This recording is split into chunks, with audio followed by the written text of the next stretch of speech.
Hello everybody, Jennifer Maker here. It's a beautiful day to learn how to fill in your letters on your Cricut. I love using my Cricut for writing and drawing words and designs, but there's a catch. It doesn't easily fill them in. It makes sense once you look at how the machine works, but is there a way to make it work? Yes, there is. And today I'm going to show you how to use a special file that I've created just for you to fill in letters, whether you're drawing, foiling, or even engraving. So let's head on over to the craft table and I'll show you everything.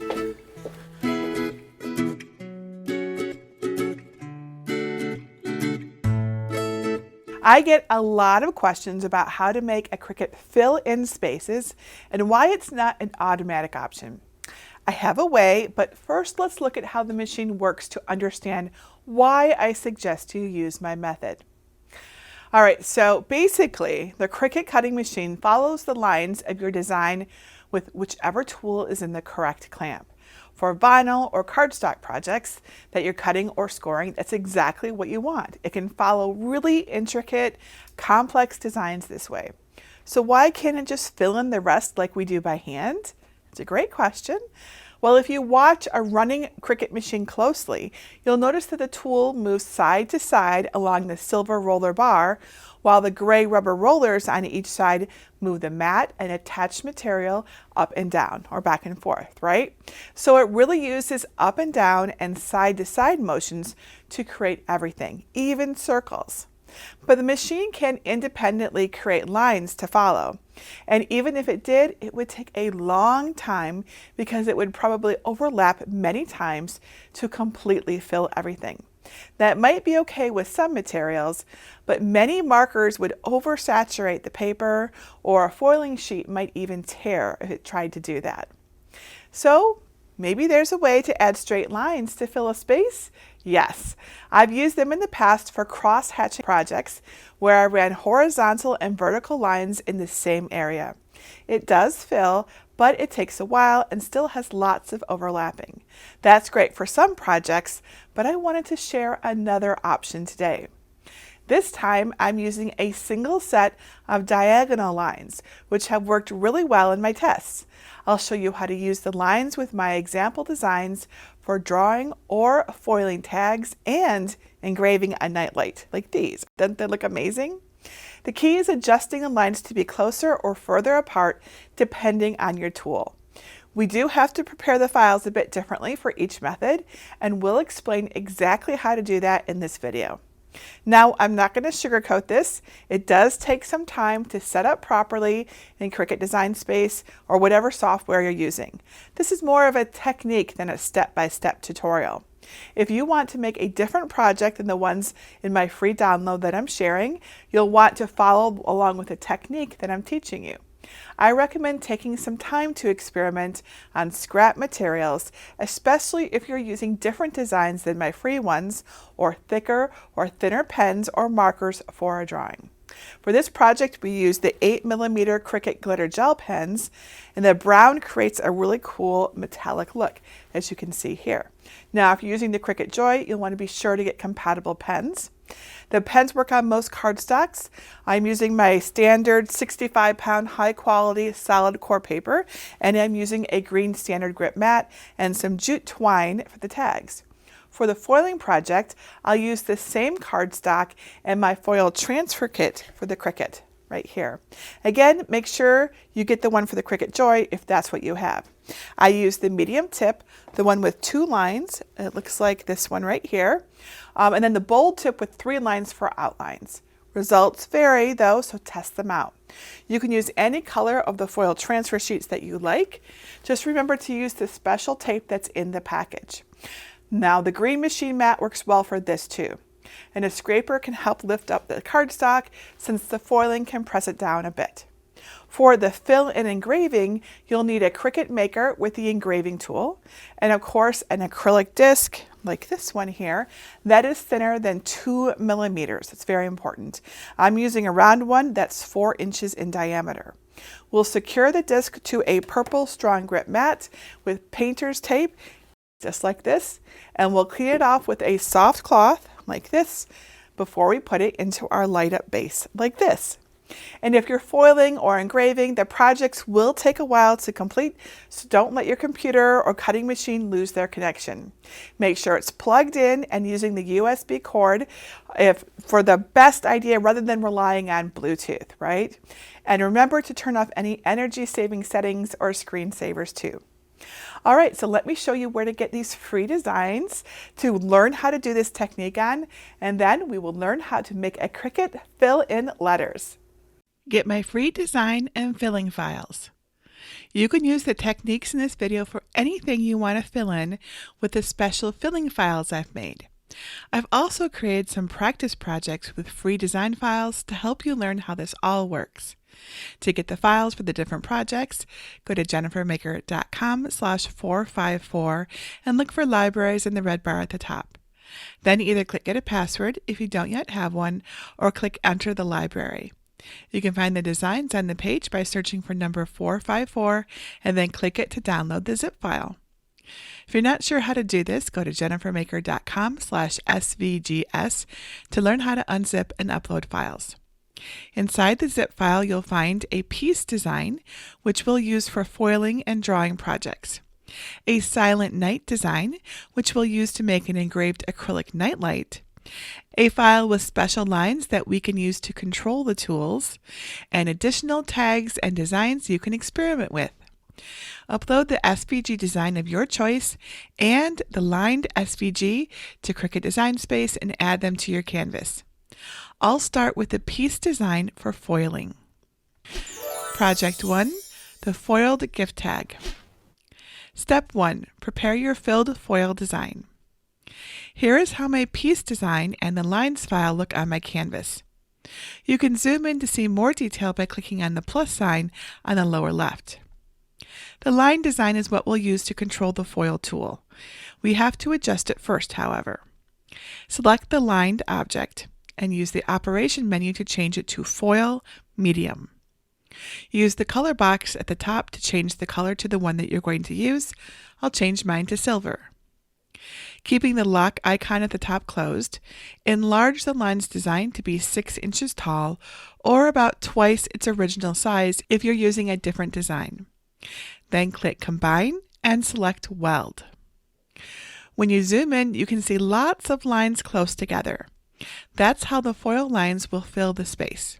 The tool will follow each one of those lines to fill everything in. Select the piece design and ungroup it. Then hold down the Shift key on your keyboard and select the layers that you want to fill with foil. So that means the group letters and the branch.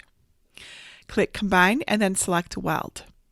Note their original dimensions together so we can put them back to normal. Mine are 2.5 inches wide. Enlarge the design to be about 125% as large, and that would be about 2 3/4 inches tall. You can use the percentage when experimenting with your own designs. Drag the lines so the piece design and the branch are within the shape. Hold the Shift key on your keyboard to select both, but not the tag shape, and then click Slice. You'll see several new layers titled Slice Results on the right. Let me pull each of these layers apart so you can see what they look like. Note that you can see the layer type in the operation menu as you select each one. This one here with the foil medium type and the design is the only layer we need, so delete the others. Resize the design back down to its original size, which was 2.5 inches wide, and drag it back into position on a tag if it moved at all. Then drag a bounding box over the layers and click Attach. You're now ready to foil. Step 2, foil your design. Make sure you have the right machine selected and click Make It. If you're prompted, click On Mat, 12 by 12 inches, and then click Confirm.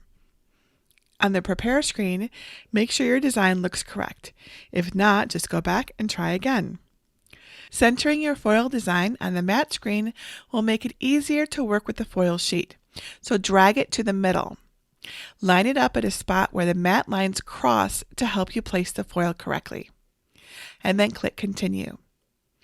I chose light cardstock with default pressure for my material settings. Make sure your blue light grip mat is clean to get the best foil transfer. Then place the cardstock face up on the machine mat and use the brayer to really secure it well. You can trim the foil sheet to size if you like, just make sure it will totally cover the foil design. Don't let the foil stick to the mat because it will ruin your mat if you do that. Place the foil sheet shiny side up over the design area as indicated on the screen. The dull side without color goes against the cardstock. This is important. Adhere one edge in place using the included tape that came with your foil sheets. Don't place the tape over the design lines as it will interfere with the tool tip. Make sure there are no creases and the design is still totally covered. Smooth the foil, but don't pull it taut or too tight. And then tape down the opposite edge. And add tape to the other edges too. If you need to reposition the tape, it's easy. Just gently pull it up and try again. The tape is reusable too. Follow the screen prompts to put your medium tip into the foil tool housing. Remember, the medium tip has 2 lines on it. You want to put that housing into clamp B. Load your mat and press the flashing button to start the foiling. This small design will take several minutes. Remember, don't let the connection be lost while it's foiling. When the foiling is done, don't remove the mat yet. Just carefully remove the tape and the foil. Then swap in your fine point blade and the housing and clamp B and follow the on-screen prompts to make the final cut. Then unload the mat and flip it over onto your work surface and peel it back to release the cardstock. The scraper can gently lift the card. To finish the tag, cut some jute string and tie it in a loop through the hole. Project 2, a drawn gift tag. Step 1, prepare your filled drawing design. We'll use the same files for drawing the tag so you can see how they'll look different on the screen. Select the piece design and ungroup it. Then hold Shift and select the layers that you want to draw. In this case, that's the grouped letters and the branch. Click Combine and choose Weld to put them all on one layer. Change the layers color to orange to help differentiate between the pieces in the next part. Again, note the original dimensions so you can put it back to normal after the adjustments. Mine is 2.5 inches wide. With the lock icon closed, I changed the height to 5 inches. If you're using a different design than I am, make it twice the original size. If it's any smaller, the lines won't be close enough together to really fill in the space. Then select the lined object. Click Combine and then select Weld. Then change the color to red if you want to see the lines. The change is more apparent if you zoom in a bit. With the lock icon closed, enlarge the lined object so it covers the entire design. I made mine 9 inches tall to fit, but if you're using a different design, enlarge it to at least twice its original size, even if the design fits at a smaller dimension. Again, this is important for line spacing. And don't rotate the designs to fit, as that will mess up the finished look. With the lined object still selected on your canvas, change the operation to pen and use the color box to select a 0.8 millimeter glitter gel pen. I'll use brown. Drag the lines so the piece design and the branch are within the shape. Make sure it still fits within the lined shape. If not, enlarge the lined file just enough that it does. Hold the Shift key to select both layers, but not the cut tag shape, and then click Slice. You'll see 4 layers called Slice Result at the top of the Layers panel.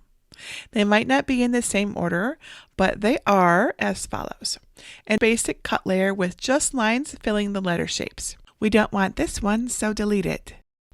An orange basic cut layer with lines filling the shapes and a full outline. This is the one we want to keep, so don't delete it. A brown pen layer with the lines filling the shapes and a full outline. We don't want this one either, delete it. And a remaining brown pen line shape with a design cut out of it.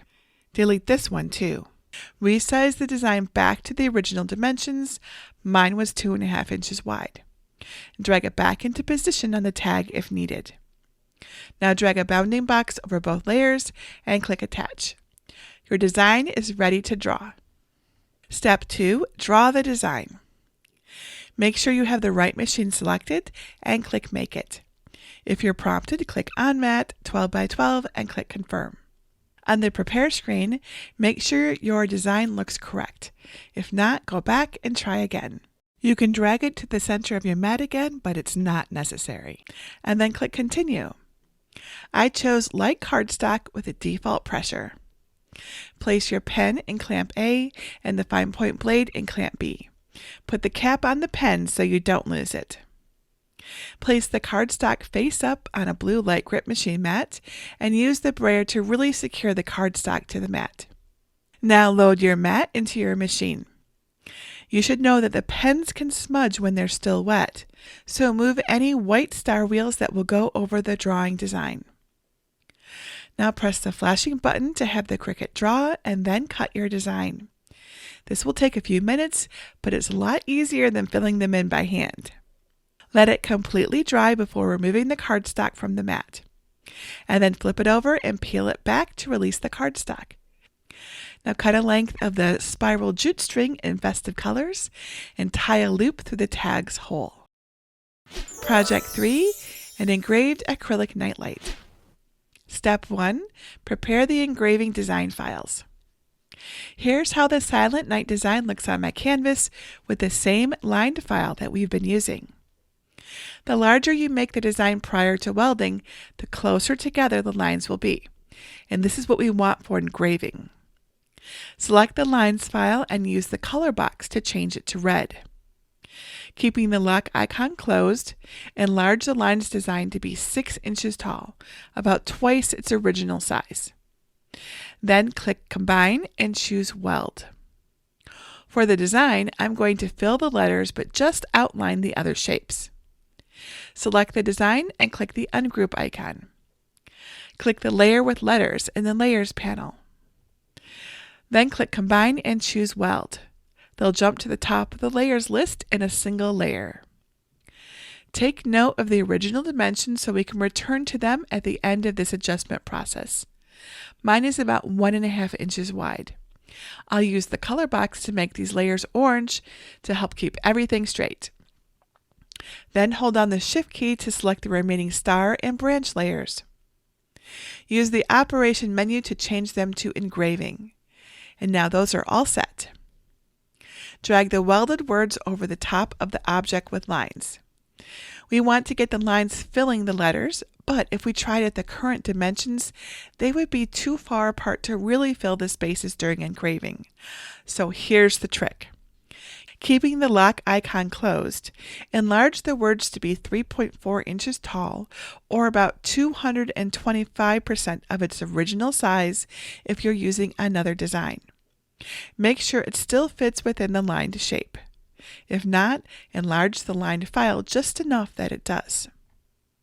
Select the design and lined shape and then click Slice. You'll see 4 layers called Slice Result at the top of the Layers panel. They might not be in the same order as mine, but they should be a gray layer with just lines filling the letter shapes, an orange layer with lines filling the shapes and a full outline, a red layer with lines filling the shapes and a full outline, and a remaining red line shape with a design cut out of it. The orange layer with lines filling the shapes and a full outline is the one we want. Zoom in to see the details if you need help telling the difference, and then delete the others.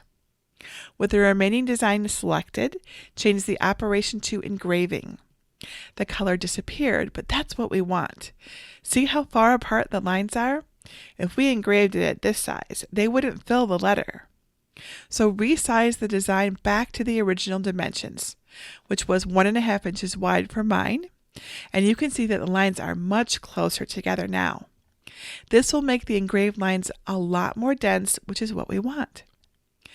Drag the adjusted design back into position with the stars and branches. Then drag a bounding box to select the entire design and click Attach. You're now ready to engrave. Step 2, engrave the design. Make sure your acrylic disc is no more than 2 millimeters thick, otherwise it might not fit under your cutting machine's rollers.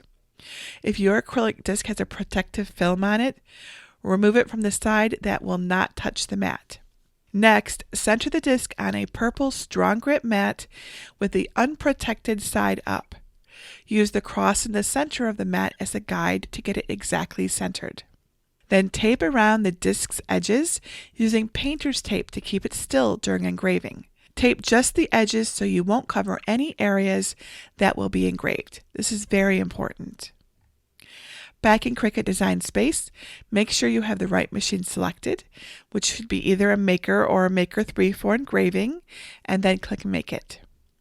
If you're prompted, click on Mat 12 by 12 inches and confirm. On the Prepare screen, make sure your design looks correct. If it doesn't, go back and try again. Center the image on the mat, making sure it matches your disc's placement. This way, the Cricut will engrave on the disc and not on the mat. And then click Continue.